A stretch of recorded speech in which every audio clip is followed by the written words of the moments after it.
நாம தினமும் செய்யற ஒரு சாதாரண விஷயம்தான் சிறுநீர் கழிக்கிறது. ஆனா இதுக்கு பின்னாடி நம்ம உடம்புல எவ்வளோ பெரிய ஒரு புத்திசாலித்தனமான சிஸ்டம் வேலை செய்யுதுன்னு எப்பதாச்சும் யோசிச்சு பார்த்திருக்கீங்களா? வாங்க, அத பத்தி தான் இந்த விளக்கத்துல நம்ம பார்க்க போறோம். இத ஒரு இன்ஜினியரிங் சவால் மாதிரியே யோசிச்சு பாருங்களேன். ஒரு விஷயத்த பல மணி நேரம் சேமிச்சு வைக்கணும். ஆனா சரியான நேரத்துல மட்டும் அதுவும் நம்ம கட்டுப்பாட்டோட வெளியேத்தணும்.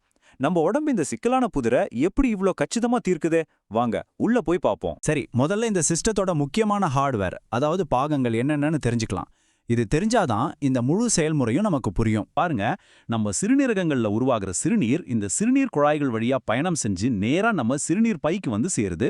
அங்கதான் அது சேமிக்கப்படுது, ஒரு டேங்க் மாதிரி. இப்போ நாம அந்த சிறுநீர் பையை இன்னும் கொஞ்சம் ஜூம் பண்ணி பார்க்கலாம்.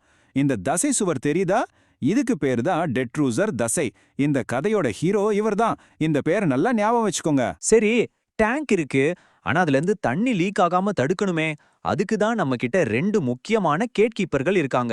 அவங்கள பத்தி தான் இப்ப நம்ம தெரிஞ்சுக்க போறோம். ஸ்பிங்டர்கள்னா என்னன்னு யோசிக்கிறீங்களா? ரொம்ப சிம்பிள். அது ஒரு வட்ட வடிவ தசை, ஒரு கேட் மாதிரி தான். அது தளர்வானா பாதை திறக்கும், இறுக்கமானா பாதை மூடிக்கும். அவ்வளவுதான் விஷயம். நம்ம கிட்ட 2 கேட் கீப்பர்கள் இருக்காங்கன்னு சொன்னேன் இல்லையா?